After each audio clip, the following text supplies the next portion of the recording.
सज्जनता, सरलता और विद्वता की प्रतिमूर्ति माननीय, नमस्कार आदरणीय। ये चार रत्न क्या आपके जीवन में हैं? क्या आपके पास ये चार रत्न हैं? वो कौन से चार रत्न हैं? एक कहानी के अनुसार आपको बताने का प्रयास करूँगा। पुराने समय में एक बहुत बुजुर्ग व्यक्ति एक गांव में रहते थे। वो अपनी बुद्धिमानी की वजह से पूरे गांव, पूरे क्षेत्र में बहुत ही फेमस थे, बहुत ही प्रसिद्धि थी उनकी। उनका एक बेटा था। गांव के लोग अपनी अपनी परेशानियां लेकर उनके पास आते थे। वो बुजुर्ग आदमी उन्हें उन समस्याओं का सही निराकरण बता दिया करते थे। सभी लोग खुश होकर उनके पास से जाते थे। एक दिन उन बुजुर्ग को लगा कि अब उनका समय काफ़ी करीब आ गया है, अंत समय। तो उन्होंने अपने बेटे को अपने पास बुलाया और कहा कि मैं तुम्हें चार रत्न देना चाहता हूँ। ये रत्न तुम्हें परेशानियों से बचाएंगे और तुम्हारा मन शांत रखेंगे। बेटे ने कहा, ठीक है, आप मुझे ये रत्न दे दीजिए।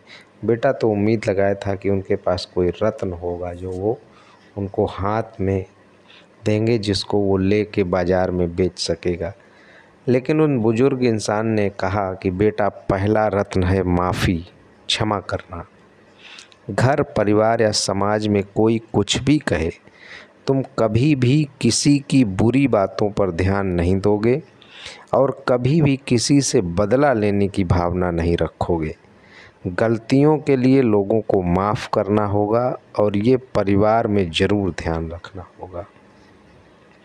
दूसरा रत्न उन्होंने कहा कि बुरी बातों को और अपने द्वारा किए गए भलाई के कामों को, मदद को भूल जाना होगा। जब भी दूसरों की भलाई करो, मदद करो तो उसे याद मत रखना।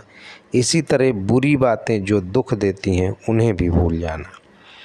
तीसरा रत्न है भगवान पर विश्वास हमेशा रखना। किसी भी काम में सफलता के लिए कड़ी मेहनत करना और भगवान के साथ ही खुद पर भरोसा रखना होगा।